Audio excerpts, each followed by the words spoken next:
Today, Intel's 14th Gen CPUs are terrible. A new GPU shortage, here we come. Next-gen RTX 5090, 5080, 5070, and more were spotted, and AMD's new GPU tech is finally here. Welcome everyone to GamerMelt.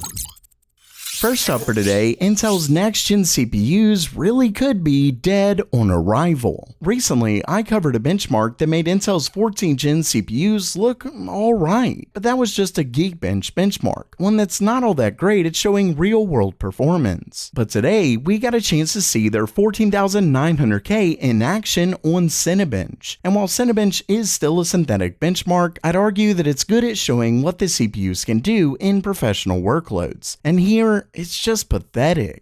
As you can see, the CPU was leaked in the new Cinebench 2024, and in it, the 14900K got a single-core score of 128 and a multi-core score of 2161. When we compare that to the 13900K, the single-threaded score is essentially the same, and the multi-core score is only 5.7% faster. And when compared to the 13900KS, it's a measly 2.3% faster. Of course, their next-gen parts are said to only be a refresh, but given it's on the same architecture with only a slight boost to clocks, that performance will come at the cost of higher power draw. Not to mention the fact that if this is right, I barely call that performance anyway. I mean, 5%? You've got to be kidding me. If anything, I'd wait for these to come out so you can get discounted 13th Gen CPUs instead. But first, today is the best time to learn computer science because right now, this video's sponsor is offering the ultimate deal. I'm of course talking about Brilliant. And when you visit brilliant.org/gamermelt, you'll get 20% off the annual premium for life, not just for a year like you've seen. To top it off, you can try their incredible learning platform for 30 days free before committing. Of course, the question becomes, why is Brilliant so special? Well, besides the fact that they were built to teach the STEM field, Brilliant teaches you by getting you to do it yourself with these fun and exciting puzzles. That means no more listening to boring lectures or memorizing a bunch of formulas. They actually make learning fun, and they have a ton of courses for everyone. Let's just say I love Brilliant, and I know you will too. So don't wait and visit brilliant.org/gamermelt to try it out for 30 days free. And when you love it, because I know you will, get 20% off for life.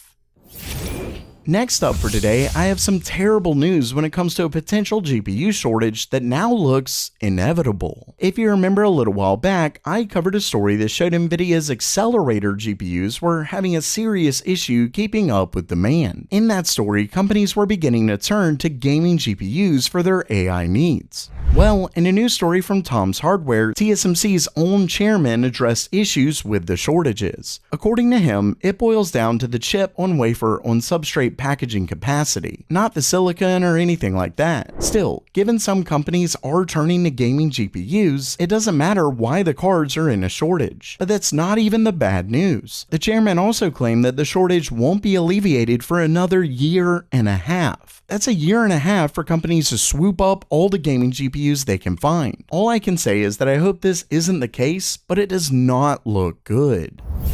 Next up, it looks like Nvidia's RTX 5000 cards were recently spotted. This story actually comes from a post that's a couple weeks old at this point, so my apologies. Somehow I let this one slip by. Either way, it's of a new filing at the EEC by the company AFOX. Now before I get to it, it's important to note that AFOX isn't an official partner of Nvidia. Instead, they put branding on OEM supplied GPUs, so they may not have direct knowledge from Nvidia about an upcoming launch, but they could easily know something from partners that are officially from Nvidia. Either way, you can see that they filed for multiple RTX 5000 GPUs with the EEC. I'm talking the RTX 5090, 5090 Ti, 5080, all the way down to a 5050. Now with that said, these names may be a guess, given Nvidia probably doesn't even have the final names yet. But what's interesting is that it could point to a much earlier release than we thought. So far, rumors have claimed a 2025 release, but maybe, just maybe, they'll come much sooner. Let's just hope that when they do come, the price doesn't make me cry. And lastly for today, AMD's new GPU tech is finally here. In their most recent driver, AMD has added support for both HyperRX and Anti-Lag Plus. Remember that HyperRX was originally announced last year during the announcement of the RX 7900 XTX and XT. It was billed as a one-click driver-level solution to turn on everything AMD suggests to get the best performance out of your GPU, but they promised it would be released in the first half of this year. And as you know, that didn't happen, but it's finally here, and it definitely is interesting. It effectively enables Radeon Boost, Radeon Anti-Lag Plus, and Radeon Super Resolution. And while that may not seem all that interesting, I do like the concept. Lately, both Nvidia and AMD have been releasing new GPU technologies left and right. Between all the different super resolution technologies, frame generation, anti-lag, and more, it can be tough to keep up. Plus, it can be a bit of a pain going through each one in every new game to turn them on. But because this is a driver level switch, you won't have to go in every individual game. AMD just does it for you. And as you can see by their graph, HyperRX can make a difference. But of course, HyperRX doesn't actually add anything new.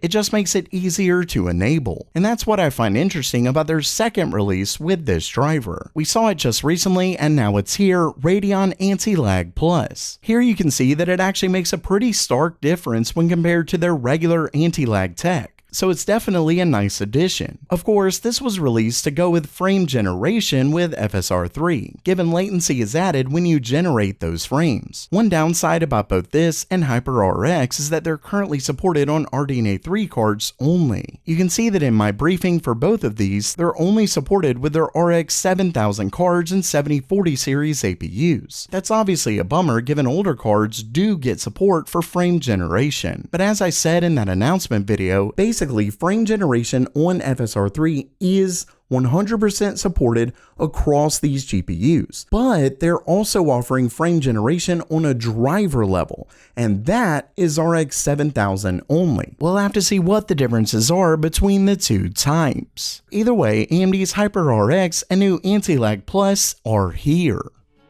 So while that does it for today, are you pumped for AMD's new technology, or are you more interested in Nvidia's next gen? Let me know down in the comments below. And don't forget to try out Brilliant for free at brilliant.org/gamermeld. And as always, have a great day.